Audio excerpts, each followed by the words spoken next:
সদৌ গোৰ্খা ছাত্ৰ সন্থা বিশ্বনাথ জিলা কমিটিৰ আঞ্চলিক কমিটিখিনি আমি একত্ৰিত হৈছোঁ।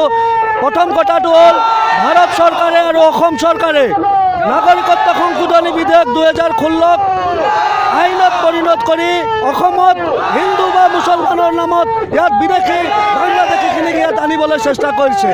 আমি একমুখে ধিক্কাৰ দি আছোঁ, আগলৈ ধিক্কাৰ দি থাকিম। এটা কথা স্পষ্ট হৈ আছে, অসমৰ জনগণে, অসমৰ দল সংগঠনসমূহে এই নাগৰিকত্ব আইনক মানি লোৱা নাই।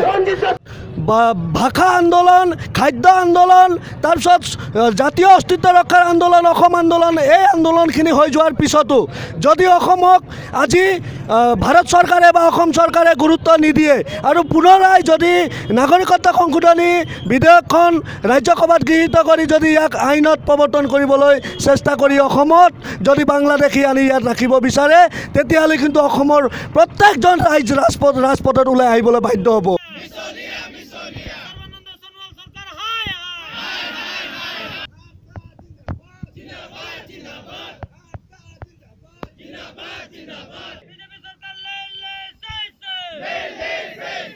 মৰা কথা আমি চাইছোঁ, তেখেতসকলৰ দম্ভালি মতে কোনো ধৰণৰ ক্ৰেপ নকৰোঁ, আন্দোলনক কোনো ধৰণৰ তেখেতসকলে আচলতে এইখন চৰকাৰে আমাৰ অসমীয়া যুৱকে উলংঘ হ'ল, অৰ্ধ উলংঘ হ'ল, তাৰ পিছতো এই চৰকাৰখনে কোনো গুৰুত্ব দিয়া নাই। কিন্তু এতিয়াও যদি চৰকাৰখনে যদি গুৰুত্ব নিদিয়ে, তেতিয়াহ'লে চৰকাৰখনে কিন্তু বেলেগ এটা সমস্যাৰ কিন্তু যদি সন্মুখীন হ'ব। 2016 যিটো নাগৰিক সংশোধনী বিধেয়ক, এইটো আমি অসমত কোনো কাৰণত এইটো গৃহীত হ'ব নিদিওঁ।